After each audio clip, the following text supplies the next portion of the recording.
உங்களோட இளம்பூக்கள் இன்டர்வியூ. நான் உங்கள் வினீத். பக்கத்தில் எங்களோட இளம்பூக்கள் ஒயிட் பிளேயர் துஜிவன் நிற்கிறார்.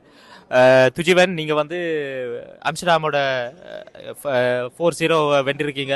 இப்போ வந்து யூகேயோட 0-0 ஆக்கியிருக்கீங்க. இது வரைக்கும் ஒரு மேட்சும் தோக்கையில். இது வரைக்கும் உங்களோட டீமோட விளையாட்டு எப்படி இருக்குது? ஸ்டார்ட் நல்லா தொடங்கினாங்க. ஆம்ஸ்டர்டாமோட 4க்கு சைவ் விளாட்னாங்க. யூகேடையும் நல்லா தான் விளாட்னாங்க. ஆனால் சான்ஸ் வந்தது, அது அடிக்கல உள்ள. ஆனால் இன்னும் 3 மேட்ச் இருக்குது, அதில் 2 ஜெயிச்சா நாங்கள் உள்ளே போகலாம். நாங்கள் நினைக்கிறோம் இன்றைக்கு ஃபைனலுக்கு போகலாம்னு நினைக்கிறோம். இது வரைக்கும் பார்த்ததுக்கே எந்த டீம் நினைக்கிறீங்க சரியான டஃப்பாக இருக்குமுண்டு? நான் நினைக்கிறேன் எஸ்பிசி.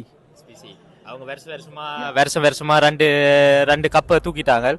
இந்த வருஷம் எடுத்தா அவங்களுக்கு சுழல் கப் அவங்களுக்கு தான்.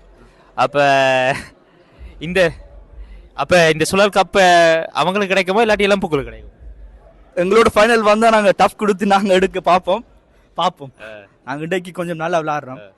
போன தடவையும் விளாடி பெனால்டிஸ்லாம் வெளியில். ஆனால் இன்றைக்கு பெனால்டிஸ் மட்டும் வராமல் கோல் அடித்து ஜெயிச்சு வின் பண்ண பார்ப்போம்.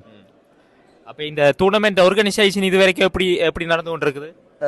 ஒவ்வொரு வருஷம் நல்லா தான் செய்கிறீங்க. ஒரு சொல்கிறதுக்கு ஒன்று செய்கிறோம், சொல்கிறதுக்கு ஒன்றும் இல்லை, இல்லாமல் சூப்பராக தான் இருக்குது. அடுத்த மேட்சுகளை வெல்லுவீங்கன்னு நம்புகிறேன். வாழ்த்துக்கள். நன்றி.